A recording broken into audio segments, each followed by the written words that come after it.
ऑस्ट्रेलियाई बॉलर्स को महज 30 ओवर्स लगे वर्ल्ड क्लास बल्लेबाज बाबर आजम को आउट क्लास करने में, पाकिस्तान के डिफेंस इमामुल हक को तोड़ने में और पाकिस्तान के एक और इमर्जिंग क्लास अब्दुल्ला शफीक को घर भेजने में। इन्हीं 30 ओवर्स के अंदर सौ शकील, सलमान आगा, कप्तान शान मसूद समेत 11 के 11 खिलाड़ी पवेलियन लौट गए और टीम पाकिस्तान को 360 रन से हार हुई।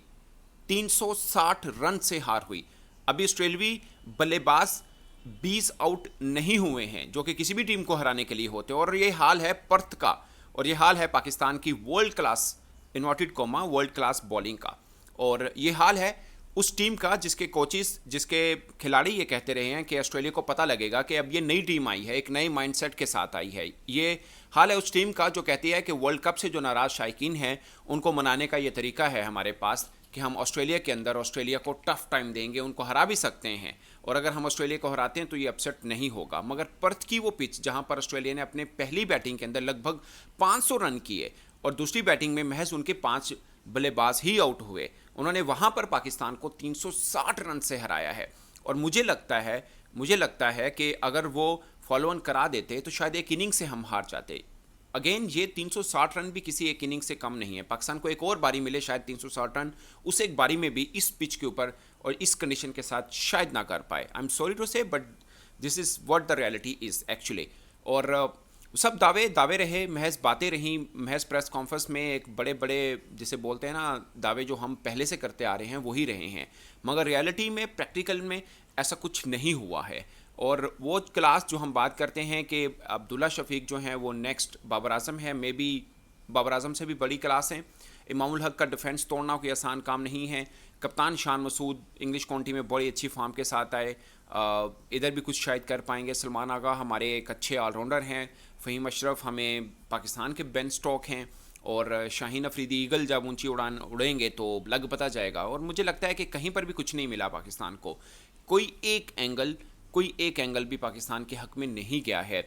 बीच में सेशन में कुछ, या आप जिसे कह सकते हैं टुकड़ों में कोई चीज़ अच्छी अच्छी पाकिस्तान को ज़रूर मिली है, मगर ऐसा नहीं हुआ कि पाकिस्तान को कुछ हो कि यार इस मैच से हमें ये अचीव मिला, हम हारे बट ये अचीव मिला।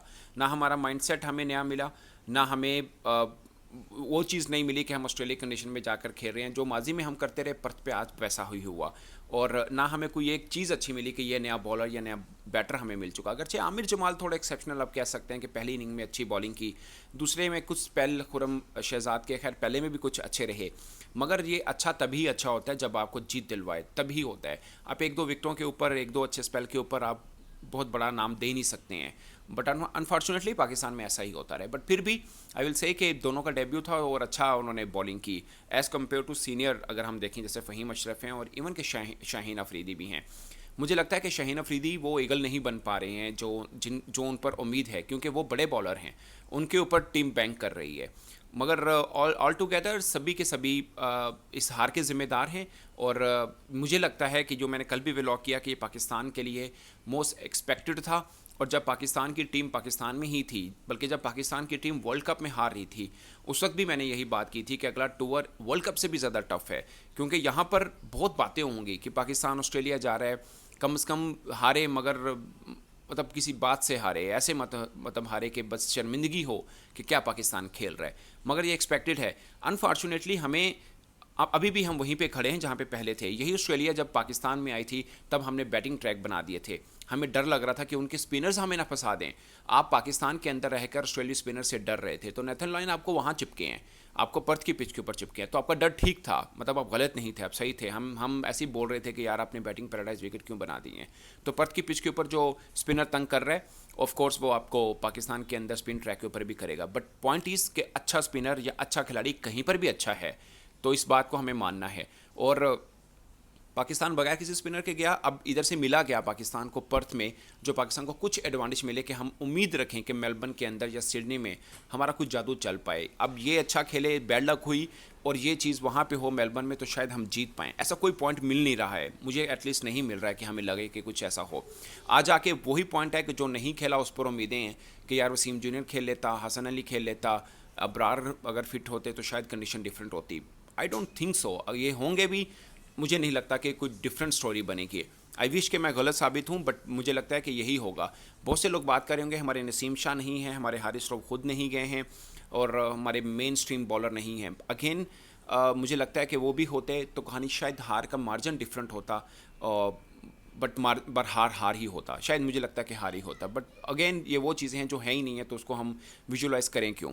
अब मेलबर्न में क्या होगा, पाकिस्तान मेलबर्न में, पाकिस्तान ने कैमरा में जब प्रैक्टिस मैच खेला था, तो आपको याद है कि हफीज़ ने कहा था कि यार हमें जो प्रैक्टिस है वो सही तरह से मिल नहीं पाई है, पिच स्लो थी। तो पाकिस्तान की रिक्वेस्ट के ऊपर एक और प्रैक्टिस मैच पाकिस्तान को मिला है मेलबर्न के अंदर, लेकिन ये 2 रोज़ा मैच है और पाकिस्तान को वहाँ की कंडीशन से फ़ायदा मिलेगा कि 2 रोज़ा वहाँ प्रैक्टिस मैच खेलें, और उसके बाद मेलबर्न में बॉक्सिंग डे मैच होगा। और उसके लिए ऑस्ट्रेलियाई खिलाड़ियों को तो छुट्टियां दे दी गई हैं, क्योंकि उनकी उनकी क्रिसमस है, और उसके बाद वहाँ पे वो मैच खेलेंगे। 2 रोज़ पहले आएंगे मैच से, लेकिन पाकिस्तान 2 रोज़ा प्रैक्टिस मैच खेलेगा, फिर ट्रेनिंग कैंप भी करेगा। और पाकिस्तान जो पहला ट्रेनिंग कैंप करेगा वो फैंस के लिए खोल दिया गया है कि फ़ैन वहाँ पर आकर पाकिस्तानी खिलाड़ी को देख सकें कि वो ट्रेनिंग कैसे कर रहे हैं। तो बहुत सारी पाकिस्तानी कम्युनिटी है जो वहाँ पे ऑफ कोर्स आएगी और पाकिस्तानी क्रिकेटर्स को देख सकेगी, मैच के अलावा भी प्रैक्टिस करते हुए देख सकेगी। तो ये है दोस्तों, और दिल बोझल है, और बहुत से फ़ैन जो पहले से नाराज़ थे, मुझे लगता है कि बहुत से लोग तो इसलिए टीवी देख भी नहीं रहे थे कि यार हमारी टीम ने वर्ल्ड कप में क्या किया है। और अब जो पर्थ में हुआ है, ये एक डरावना ख्वाब है जो सच साबित हुआ एक्चुअल में। अब कैसे फैंस दोबारा लौट कर आएंगे पाकिस्तानी टीम को देखने के लिए, वो कौन सी उम्मीद बनी रहेगी। मुझे लगता है कि मेलबर्न का पहला रोज़ पाकिस्तान को अब अपनी जान लगानी पड़ेगी, पाकिस्तान को अपना जोर लगाना पड़ेगा, और कुछ बताना पड़ेगा कि हम भी वर्ल्ड क्लास टीम है। हमारे यहाँ मुल्क में एक ही खेल खेला जाता है प्रोफेशनली, वो क्रिकेट है। अगर हम वहाँ पर इस तरह से पिटेंगे तो फैंस का नाराज़ होना भी जायज़ है। मगर अगेन जो बात मैंने कल की, मैं आज भी ये कहूँगा कि ये अनएक्सपेक्टेड नहीं था, ये it was right on the card. मुझे लगता है, और मुझे डर लग रहा है कि अगले 2 मैचेस में भी इस तरह की नहीं तो पाकिस्तान की जीत की उम्मीद बहुत कम है। मतलब इस तरह की हार की नहीं, मगर जीत की उम्मीद भी बहुत कम है, क्योंकि कभी हम ऑस्ट्रेलिया में जीते नहीं हैं। लास्ट 95 में एक टेस्ट मैच जीते हैं, सीरीज़ कभी नहीं जीते हैं। उसमें शुएब अख्तर भी खेल चुके, उसमें वसीम अकरम भी खेल चुके, सभी खेल चुके, मगर कहानी वही को वही, टीम, कप्तान, खिलाड़ी, दिन, मौसम सब बदलते रहे, एक चीज़ नहीं बदली, वो है पाकिस्तान की हार। दोस्तों आपको क्या राय, कमेंट के सूत्र में ज़रूर बताइएगा। मेरे तरफ से अब तक के लिए इतना ही, इजाज़त दीजिए, अल्लाह हाफिज़।